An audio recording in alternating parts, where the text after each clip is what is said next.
C'est un musicien lyonnais que les Anglais adorent. Son groupe a même décroché le titre de Best Overseas Band, c'est-à-dire meilleur groupe d'outre-Manche, décerné par un prestigieux magazine anglais de rock. Bonjour Franck Carducci. Bonjour Sylvie.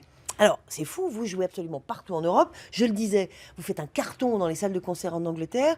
Et ici en France et en Rhône-Alpes en particulier, vous êtes beaucoup plus confidentiel. Ouais, c'est plus difficile, ouais. Comment ça se fait? Eh ben, ça doit venir du fait qu'on n'a pas d'équipe professionnelle qui travaille avec nous et donc on fait tout nous-mêmes. On est des artistes indépendants et du coup, il y a beaucoup de travail à faire. La promo, chercher des concerts, jouer, faire de la musique, faire des clips, faire un album.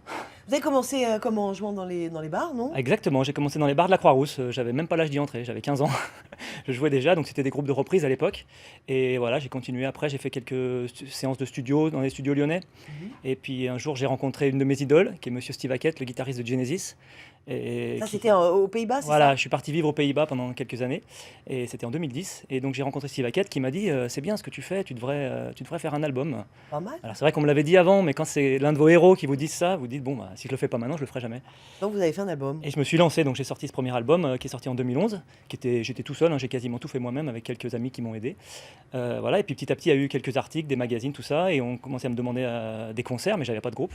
Et du coup, j'ai monté un groupe, et le groupe s'est appelé comme l'album Franck Carducci. Franck Donc, Carducci. voilà. Alors, parler de la musique, c'est bien, l'écouter, c'est mieux. Votre dernier clip, Slave to Rock and Roll, ça annonce la couleur, vient de sortir, on regarde?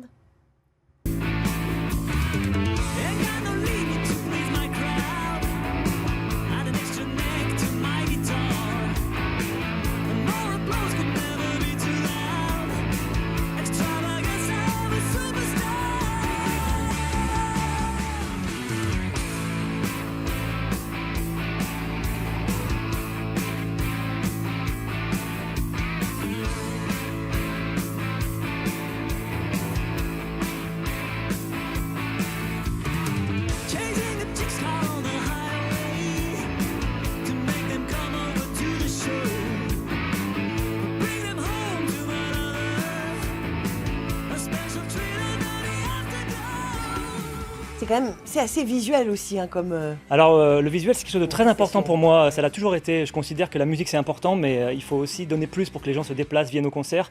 Donc on essaie de développer une expérience complètement visuelle dans nos concerts, donc il y a beaucoup de déguisements, beaucoup de mise en scène, des instruments bizarres, des chapeaux, des maquillages. Ça fait penser aux années 70 aussi. Alors oui, effectivement, c'est très inspiré. Alors ce clip en particulier, c'est une parodie un petit peu des années 70, c'est mon personnage Arion qui est inspiré de la mythologie grecque mais un peu mis au goût du jour.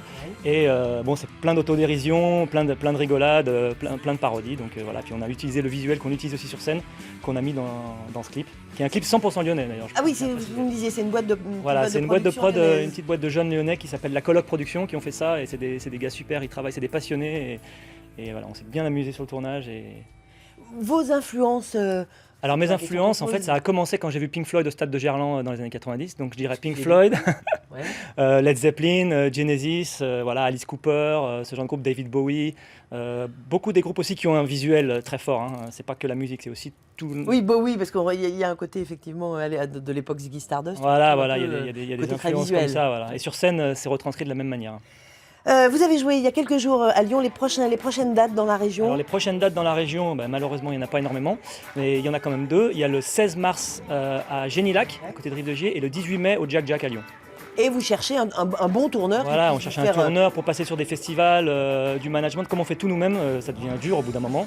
On a besoin d'aide, donc voilà, nous ce qu'on recherche chez vous, enfin, exactement un peu de partout en France. Parce que l'Angleterre c'est bien joli, mais enfin il n'y a pas que ça. L'Angleterre c'est magnifique, mais on aimerait bien jouer un peu plus en France, notamment des festivals comme les Nuits de Fourvière ou ce genre de festival, mais on a besoin de professionnels pour nous aider à nous placer sur ce genre de festival-là. Merci beaucoup Franck Carducci, donc l'appel est lancé, on croise les doigts.